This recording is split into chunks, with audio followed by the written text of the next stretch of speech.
Welcome to Faith and Sustainability, a podcast where we look deeper into how our faith traditions inspire us to care for our common home. I'm your host, Leonard Robinson. And I'm Kat Doyle, your co-host. I want everybody to remember that this podcast is made possible from the generous support of Jamie Lanier, the Varlamov Family Foundation, Georgia Interfaith Power and Light, St. Francis Services, and Semco Atlanta. Okay, Leonard, we are smack in the middle of Black History Month. Who do we have with us today? We've got Nathaniel Smith, and he's the founder and CEO, which stands for Chief Equity Officer for Partnership for Southern Equity. He's here. Actually, we're meeting face to face for the first time. We run into each other. I've seen him. Basically, I see him speak, and I'm usually in the audience somewhere. So face to face, very special guest. Welcome to Faith and Sustainability. Oh, it's truly an honor. Thank you for having me. You're the founder and Chief Equity Officer at Partnership for Southern Equity, and you're a child of the Southern Freedom Movement. Yes. All right, so you're like second or third generation activist. Yes. Tell us a little bit about your background. So I have just been blessed to have many great leaders around me and courageous people who deeply believed in King's vision for the beloved community. And that vision and belief in many ways has influenced the way that I look at the world and my assignment, my personal assignment, which I believe is to continue to run the race that they began. I've also had the pleasure of being around a lot of dynamic Black preachers in my life growing up, preachers who understood that their community was their parish and not just the walls of the sanctuary. Ministers who sacrificed themselves and really used the power of the Bible and the lessons of the Bible and stories to really cultivate the agency of people in community to advance for change. What led you to find Partnership for Southern Equity? Well, for me, again, I believe that the nation will not move forward towards becoming a more just and inclusive society without the South moving forward to become a more just and inclusive society. And I believe that the nation will never, ever fully realize its aspirations that are embedded in the Constitution or many of the other great books that were written or documents without the South truly embracing that belief. I mean, the South is the place where the first hole of structural racism was dug. Mm-hmm. It was the place where many of the unfortunate policies that we have to deal with today as relates to class and race and power began.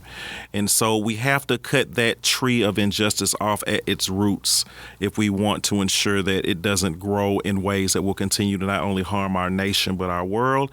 And as a result of that, we have to do that here first. This is an interesting kind of intersection, if you will, between this work for racial equity and this work that intersects with that of environmental justice. How did you make that connection in your work? Well, I think it's not as complicated as some may believe. As a Black Southerner, we understand the role of oppression and extreme extraction in building not only the Southern economy, but the economy of our nation. Before there were opportunities for us to hone the energy of fossil fuels to create electricity and steam and other forms of energy, it was the energy of slaves that built this country. And so that culture of extreme extraction and exploitation that affected African enslaved people when they came to America and how they were exploited to build this country is the same culture of extraction that continues to perpetuate our insatiable appetite for fossil fuels in order to drive this economy, right? So there's a connection, and so we have to work in order to maintain that connection, and not only fight because if we win, they're both connected, and if we can fight against that common enemy, right, I think that we'll have an opportunity to win. Wow, that's deep. And that's probably something that's a connection a lot of people might not have made. It's very interesting when you talk about the beloved community and reaching out in the community outside the walls of the church. In doing this, one of the things we run up against is there are barriers to environmental justice in communities of color. Is that something that you're working on and that you're actually working to bring about changes and make a difference? Yes, I think for PSC, we believe that the people that are closest to the challenges we're facing are actually closest to the solutions. And so for us, it's really about how do we not only cultivate the agency of frontline leaders and organizations so they can stand with us to fight for systems change and fight for better communities, but also position them to understand where the real challenges are, as relates to the various barriers and issues that we're facing together. So whether it be about the challenges as relates to energy costs and the energy burden challenges that vulnerable populations and even everyday people, I face an energy burden question. Every time I look at my light bill, I say, my goodness, right? But there are a certain segment of the community that are really being harmed by the challenges that we're facing around utility bills. So we've done a great deal of work around the energy burden challenges. We did a lot of work around Plant Vogel, right? Because we understood that there was a Black community around Plant Vogel that needed to fully benefit and not be harmed by that expansion. And so we worked with Interfaith Power and Light to engage in that conversation. We've also done a lot of work as well during the COVID challenges that we were facing and working to ensure that communities had the resources in order to benefit from, well, not only benefit, but maintain the challenges that we were facing as relates to COVID and on and on. I mean, we try our best. I mean, even in terms of, the opportunities and challenges of us transitioning towards a clean energy future, right? How can we work to ensure that our most vulnerable are actually positioned to benefit from this new economy and not be exploited by it? Can you discuss some of this in energy? Can you discuss some of the disparities? So we know that, in particular, Atlanta, the city of Atlanta, has one of the highest energy burdens of any city in the country, right? And we know that we have families that are paying over 8%, 9%, 10% of their income on utility bills. That is extremely detrimental to the well-being of a family when we know also that the transportation costs in our city are very expensive because public transit does not go everywhere and people are forced to drive everywhere.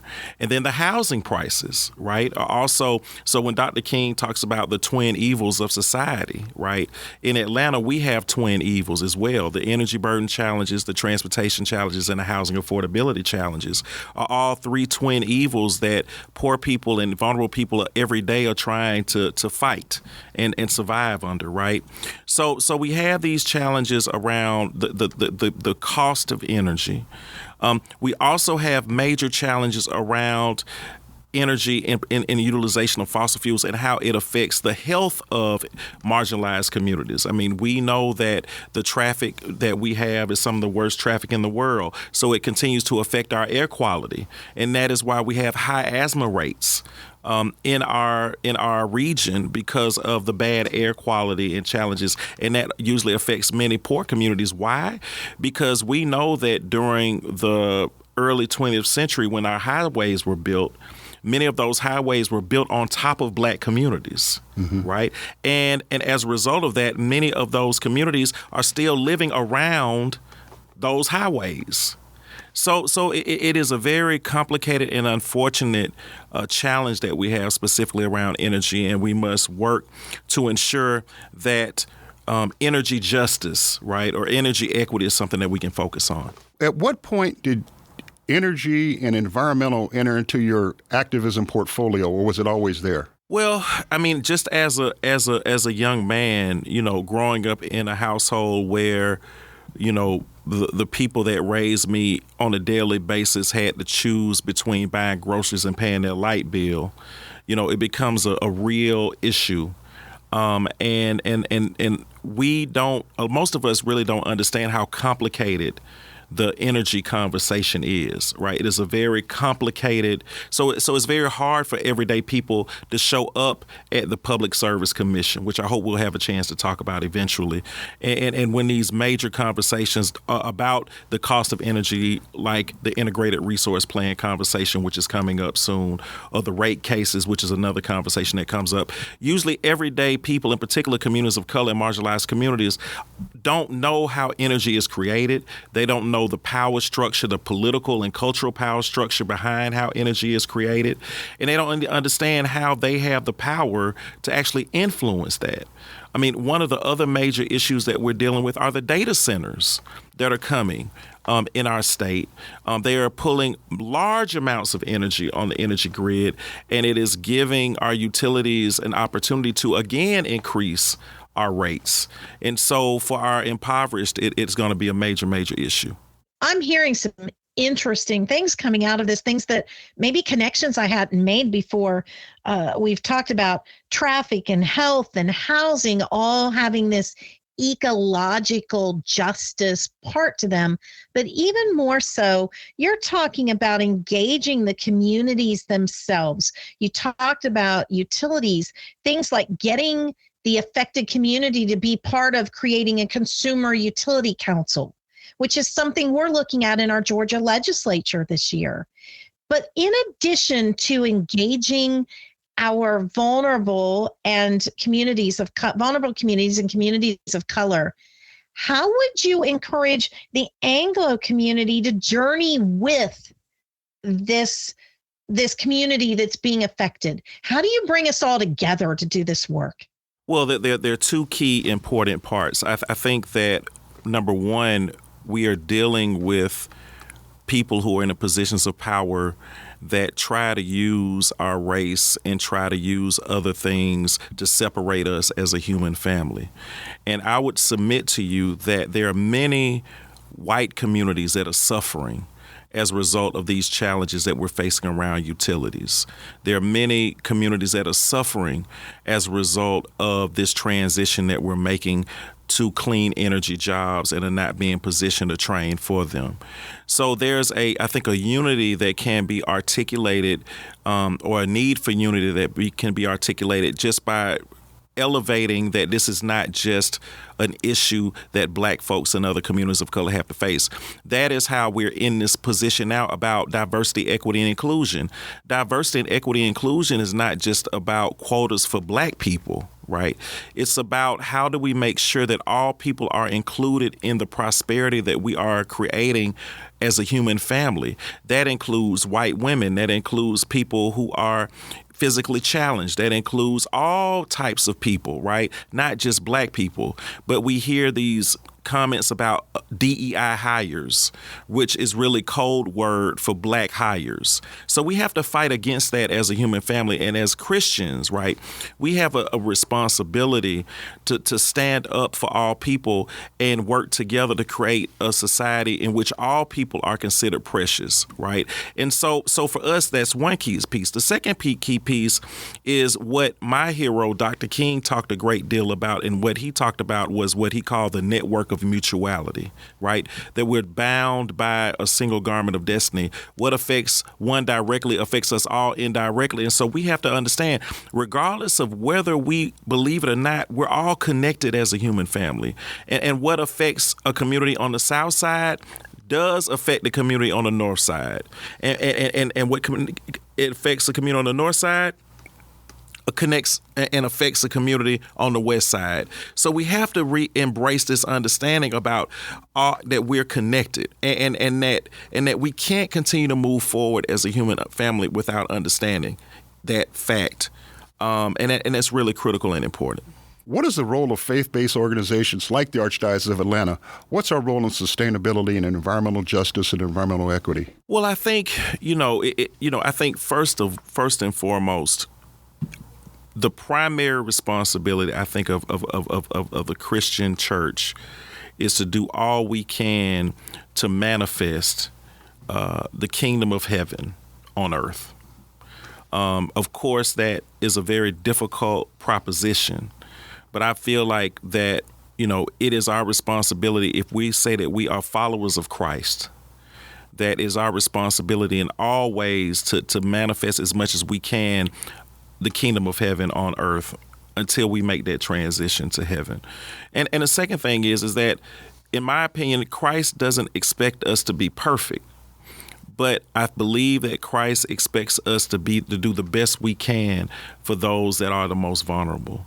And that we will be measured by that, not by how much money we have or how many followers we have on the internet or Instagram. But it's really about our wealth is tied to our willingness to serve. And I think that is really critical and important for us to understand. So it sounds like you've been having personal conversations with Pope Francis here.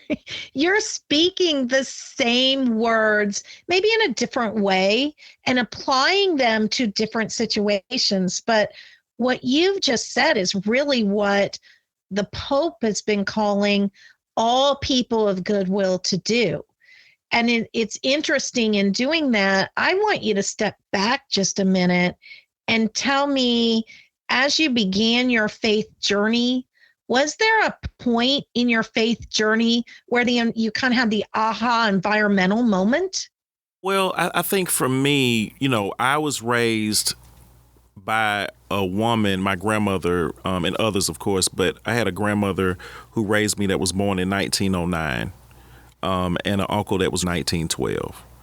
And so their relationship with the earth was very different than a contemporary person's relationship with the earth. We had gardens in our backyard growing up, edible trees, from pecans to mulberries to figs, collard greens. And so I had an opportunity to really see my uncle in many ways be a steward of that land in the city, because I grew up in the city of Atlanta, in ways that really gave me a different type of appreciation for our planet. And also, unfortunately, in the neighborhood I grew up in, a lot of people didn't have a chance to go outside of 285. And I had a chance to see things and be exposed to things. That's why I will always say that exposure is very, very important. And getting communities that don't have an opportunity to be connected with nature is very important, because it gives them a chance to hear their inner voice. I mean, right now they're in an environment where they can't hear their inner voice because so much is happening and so much is going on, right? And so again, those excursions also gave me an opportunity to have a deeper connection, right, with our planet, and to understand that God's will is manifested every day through nature. Right. And so I think we look at these big opportunities like parting the Red Sea, all these other fantastic things. But just being able to see the sun come up and down is an incredible thing to experience and understand. Right. Or to see, water going down a stream and seeing fish flow in it. I mean, all of that is by way of the wonders of God, and is connected. And so nature and God, in my opinion, are connected, and in many ways one. What an incredible story. What an incredible experience that you've had. And we talk often about how storytelling and sharing experience broadens the lens through which we see the world. And it is so much to see that that's what happened to you. You were, through that exposure, you were able to connect with your inner voice.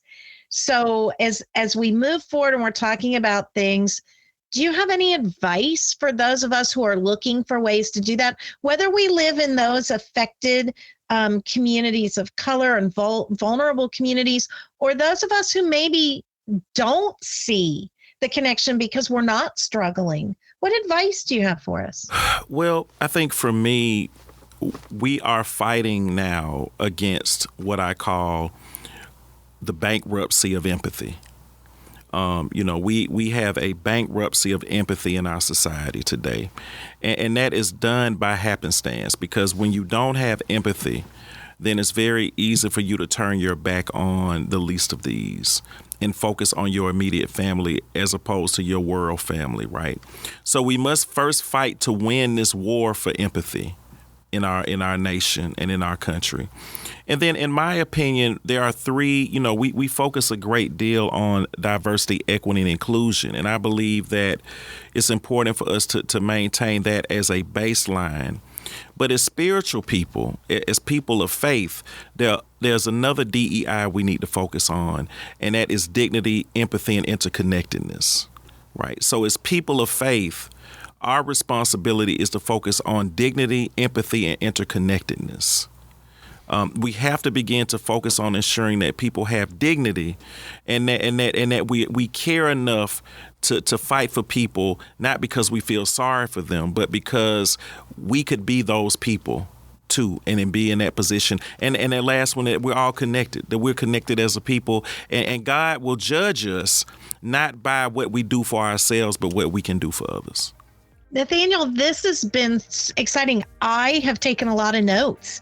I love what you've told us, looking at DEI from a different perspective. I love the concept of winning the war for empathy. Thank you for being here and sharing kind of a deeper view of who you are. We may see you a little bit differently than we have in the past. So thank you for being willing to be here with us today and share a part of who you are. Thank you for having me. Thank you so much. Thanks again for coming on the show. Thank you. Thank you. All right. Well, as I always say, there's only one way into heaven, but there's several ways you can listen to this podcast. Stay connected with us on social media and share your journey with the hashtag faith and sustainability. And y'all don't forget to like and subscribe to our podcast. And at the very least, tell your friends about what you've heard, share what you've heard, and encourage them to like and subscribe to our podcast. And you know what? We'll look forward to meeting you next week at the intersection of faith and sustainability. The preceding podcast is a production of the Roman Catholic Archdiocese of Atlanta. Copyright 2025.